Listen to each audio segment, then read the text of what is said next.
呢座係地球上最神秘嘅島嶼，一個連大樹都冇幾棵嘅南太平洋荒島，點解會出現石器時期嘅文明呢？嗰啲詭異而又神秘嘅巨石像，到底係邊個製造㗎啦？又點樣整出嚟嘅呢？整嘅目的又係咩呢？今日我哋就嚟傾下地球上最神秘嘅島嶼——復活節島。你好，歡迎嚟到瓜皮靈元構。呢個 channel 會同你探尋靈幻故事，歡迎訂閱、分享同埋評論。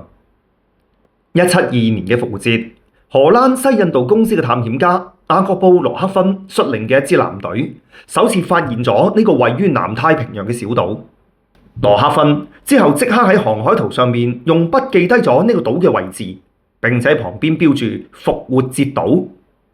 自此，復活節島呢個名就被世人所熟知。留意個時間噃，呢個時候其實大航海時代都已經結束咗差唔多半個世紀嘅，咁而呢個島先至啱啱被發現啫。其實佢咁遲先至被發現咧係有原因，呢座島實在係太遠太遠啦。佢係位於南太平洋東部嘅中心地帶，往東3600公里先至去到智利，距離北邊嘅美國大概有5000公里，向南4500公里係南極。咁而距離佢最近嘅有人住嘅比特海因群島，亦都有3000公里咁遠。由於距離人類文明嘅視線太過遙遠啦，加埋被茫茫嘅大海所阻隔，所以咁耐以嚟，復活島都係世界上與世隔絕嘅島嶼之一。根據羅克芬嘅航海日記記載啦，佢發現呢個島嗰陣，本來以為係個荒島嚟嘅，直到上到去先至發現，原來島上面係有人住嘅噃。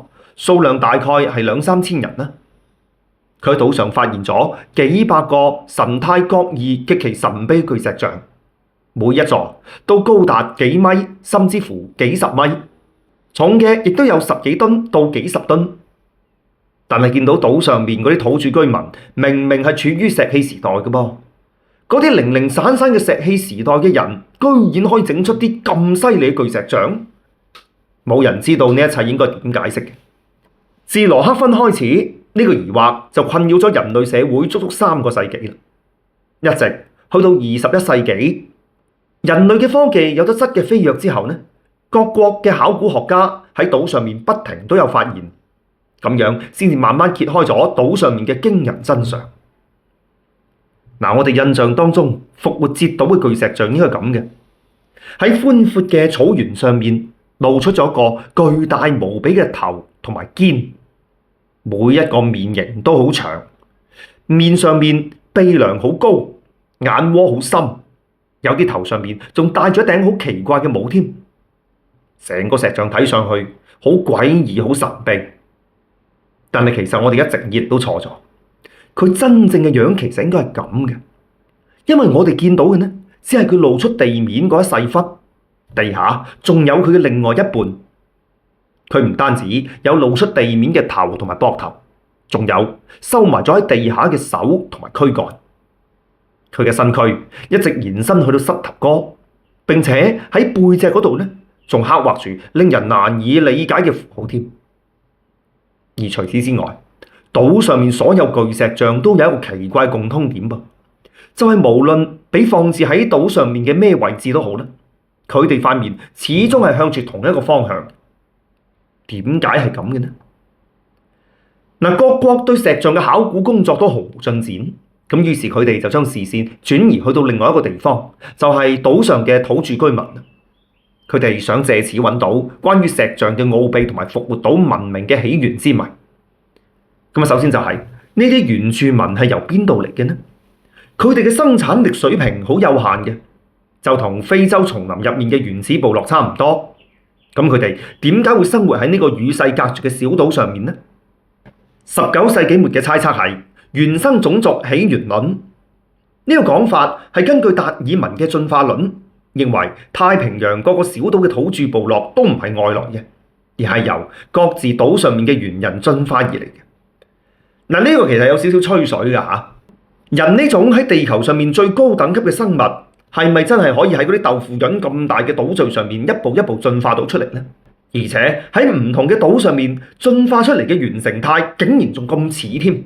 咁根據科學家嘅一個考察，好多太平洋島嶼上面，咪講話熊啊、老虎啊呢啲稍微高級啲嘅生物啦，就連好似兔仔咁稍微大啲嘅動物都冇。但係點解復活島上面偏偏有人呢？咁就解釋唔到㗎嘞噃。當然啦，啲教會見到你解釋唔到嘅嘢，佢哋好開心嘅，開始話太平洋島嶼上面嘅原住民全部都係上帝創造嘅。去到20世紀下半葉啦，語言學專家對復活節島上面嘅原住民嘅語言進行咗對比研究，結果顯示島上面嘅語言係屬於南島語系嘅，亦即係波利尼西亞語系當中嘅一種。呢個係廣泛分佈於太平洋各個島嶼原住民當中嘅一種語言，所以使用呢種語言嘅原住民呢，又被稱為係波利尼西亞人。分子人類學係人類學嘅一個分支嚟嘅，專門通過遺傳信息嚟分析人類嘅起源。相關嗰啲專家對島上面嘅人又進行咗 DNA 嘅檢測，結果顯示係咩呢？就係復活節島上面人嘅 DNA 表現出嚟係好明顯嘅波利尼西亞人單倍群嘅特徵，所以佢哋就係太平洋島嶼上面波利尼西亞人嘅一個分支。不過佢哋係點樣嚟到呢個孤島上面嘅呢？波利尼西亞人係一個文明等級處於石器時代，但係活動範圍高達幾千萬平方公里嘅海洋族群，涵蓋嘅人種範圍非常之廣，包括有毛利人、夏威夷人、復活節島人，多達幾十個分支。其實喺呢度可以睇出嚟，由某種意義上嚟講，1000年前嘅波利尼西亞人其實建立咗一個跨越太平洋嘅龐大嘅島嶼文明，面積係超過咗2500萬平方公里。咁當時處於石器時代嘅佢哋係點樣橫渡太平洋嘅呢？答案就係獨木舟。獨木舟勉強稱得上係船啦，但係點樣可以跨越到幾百公里，甚至乎幾千公里，由一個海島去到另外一個海島？咁啲食物同埋淡水係點樣裝嘅呢？喺茫茫大海上面，佢哋係點樣導航嘅呢？咁就更加咪話太平洋上面風急浪高，鯊魚成群啦。獨木舟橫渡大洋，點諗都唔合理啦，係嘛？不過事實上呢，波利尼西亞人嘅獨木舟同我哋想象之中嘅獨木舟有啲唔一樣嘅。我哋腦海當中嘅獨木舟咧係咁樣嘅，不過波利尼西亞人研製嘅獨木舟係咁樣嘅。獨木舟航行最大嘅問題係在於佢嘅平衡性同埋抗風浪嘅能力太差啦，好容易就會側翻或者俾海浪冚到反艇。所以佢哋好早就發明咗舷外支架技術，增加獨木舟嘅穩定性同埋抗風浪性。咁仲未夠喎，因為遠航嘅時候呢，要裝好多嘅食物同埋水嘅，咁而支架係冇辦法增加獨木舟嘅運載量嘅，所以波利尼西亞人呢又發明咗雙體獨木舟，船隻嘅運載量得到大幅嘅提高。咁當然啦，淨係得雙體獨木舟係唔可以遠渡重洋嘅，於是佢哋又發明咗加強版雙體獨木舟。佢哋專登揀咗啲高度有30到50米嘅大樹嘅樹幹，用一啲石器工具將中間全部挖空，變成雙體獨木舟，並且喺兩隻舟之間加咗一層厚厚嘅甲板，甲板上邊仲搭咗茅屋同埋樹屋，仲裝埋椰子纖維編織而成嘅三角帆添。人類歷史上最原始嘅，但係又好完備嘅風帆獨木船就咁誕生。不過令人遺憾嘅係，就算科技達到佢哋思維嘅巔峰，咁樣嘅遠航依然係九死一生嘅噃。咁既然遠航係咁危險啦，點解波利尼西亞人一定要不斷出海去探索新嘅海島呢？有一種傳說認為，波利尼西亞人其實係亞特蘭蒂斯人嘅後裔，佢哋不斷喺海上面航行，其實就係為咗揾翻失落嘅亞特蘭蒂斯大陸同埋佢哋祖先留低嘅寶藏。但係其實無論呢個係唔係佢哋嘅初衷都好啦，一旦開啟咗島上嘅生存模式，新嘅航線就難以避免嘅啦。點解呢？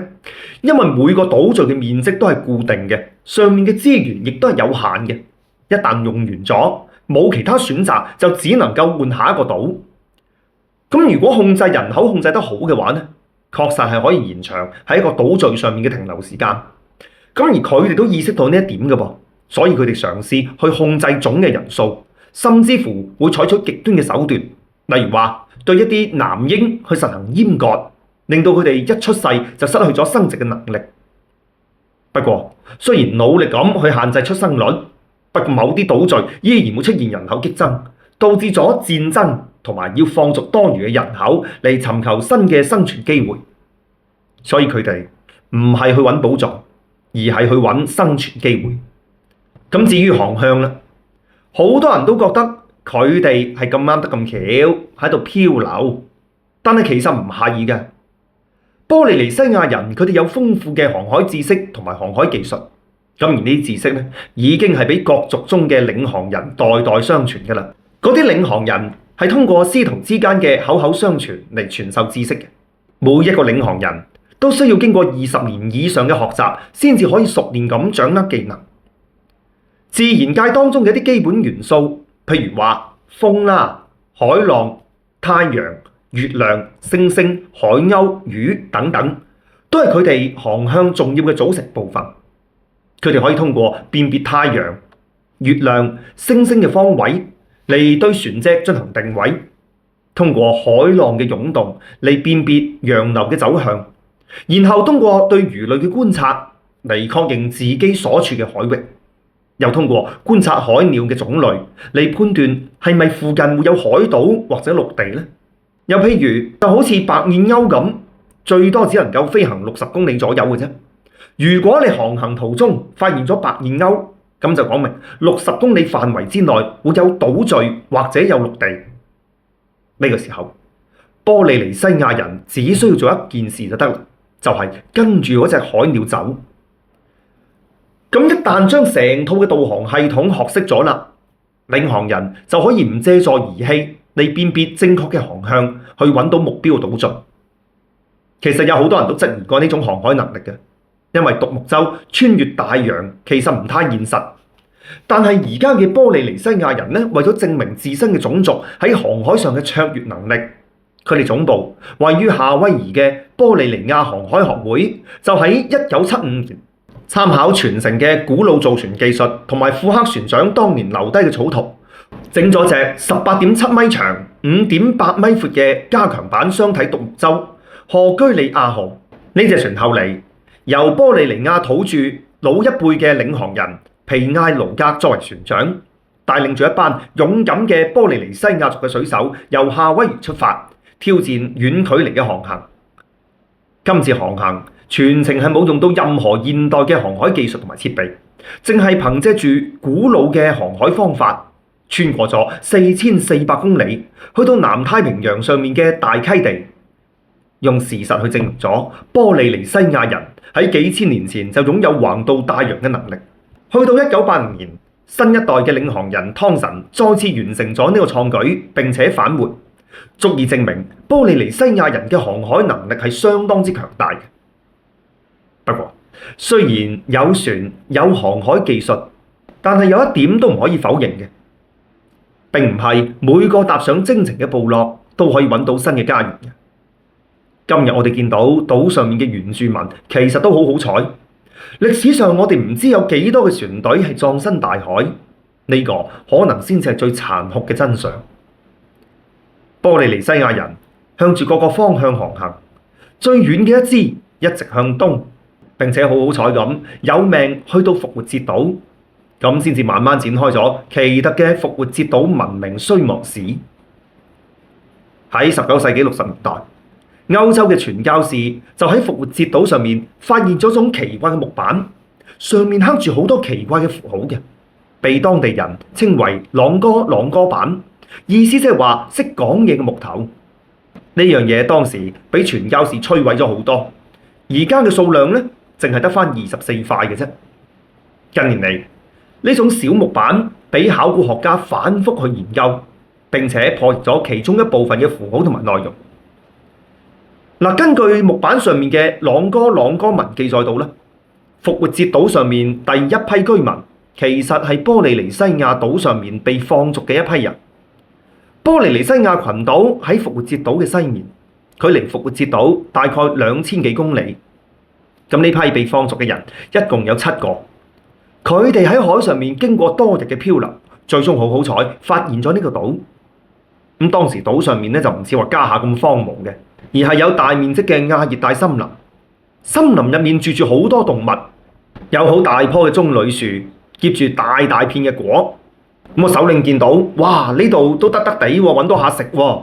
咁於是馬上決定就喺度繁衍生活啦。而家嘅考古發現亦都確實證明咗復活節島以前係有大量嘅森林嘅，樹木甚至乎係高達30幾米。根據島上面巨石像嘅年代推測，呢批人應該係公元400年到500年到達嘅，距離而家大概有1500年左右，相當於就係中國嘅南北朝時期啦。復活節島嘅面積大約有162平方公里，唔算大，但係亦都唔細。第一批人登島嘅時候，由於島上面嘅物產極其豐富，所以島民喺登島開初嘅時候，佢哋嘅日子係過得相當之他條嘅。開講又話啦，飽暖係思淫欲嘅。咁歷史證明，個人食得飽咗啦，個興趣點就會轉移去到其他方向。咁當時就唔似而家啦，個個都要捲，個個都要做嘢咁。以前就冇做嘢呢個觀念嘅，只需要你食飽咗啦，就咩事都冇啦。我要揾啲嘢做噶嘛，係嘛？咁做咩好呢？梗係生仔啦。所以經歷咗10幾代人，係咁生係咁生，島上嘅人口終於過咗1000人嘅大關。族群人口達到一定數量，族群嘅生存危機自然就唔成問題啦。溫飽同埋生存都解決咗啦，咁大家就開始追求一啲精神上嘅嘢啦。於是佢哋開始整巨石像，並且由此發展出原始宗教。第一批嘅巨石像，自然就要多謝帶領大家嚟到呢個人間天堂嘅7個祖先領袖啦。復活節島文明第一次產生咗祖先崇拜，呢個同全世界各地其他原始文明發展嘅歷程基本上係一致嘅。由第一批巨型石像誕生開始，島上嘅居民就過上咗更加幸福嘅日子啦。每日食完飯就係整石像，整完石像咧又繼續開餐，無論係精神上定係物質上都得到好大嘅滿足。石像嘅製作其實都唔係最難嘅，因為只需要你揾到一嚿足夠大嘅石，用原始嘅石器整出一個粗糙嘅大概輪廓就唔難嘅。不過將呢啲咁大嚿嘅嘢移動去到指定嘅位置咧，先至係最大嘅考驗。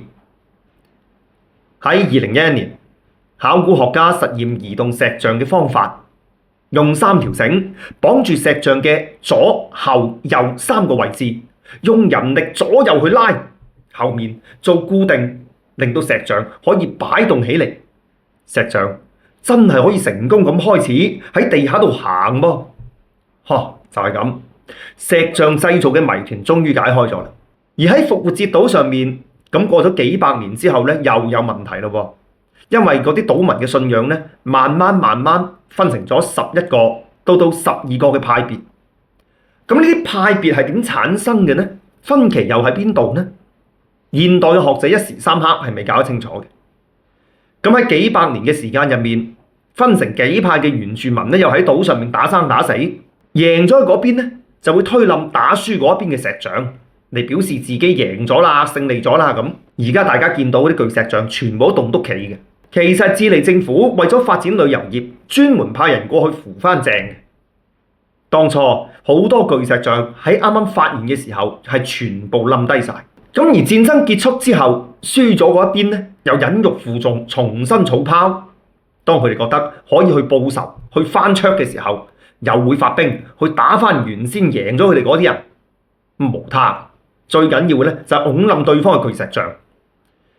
咁就來來回回，你擁我時，我擁你，擁咗幾百年。去到公元1200年到1500年啦，島上嘅人口突破咗1萬人。到1650年左右，島上嘅人口突破咗2萬人。反正就為咗打仗咯，去爭地盤咯，咪生啦，係咪先？咁而就喺呢個時候咧，復活節島文明嘅最大危機亦都嚟啦。嗱，復活節島你諗翻先，佢個人口數量增加去到1萬人，用咗1000年。咁而1萬到2萬人呢，淨係用咗150年。呢個係非常之典型嘅人口爆炸。而與此同時呢，因為啲島民常年對島上嘅資源進行搶奪，導致咗原來物產豐富嘅復活節島慢慢荒蕪，亞熱帶森林亦都慢慢消失，啲動物都開始慢慢滅絕，原先茂密嘅叢林變成咗草原，而島上嘅食物亦都慢慢枯竭。另外一方面，樹木被大量砍伐，造船嘅木材亦都越嚟越少，咁島民想喺海上面獲取食物亦都越嚟越難啦。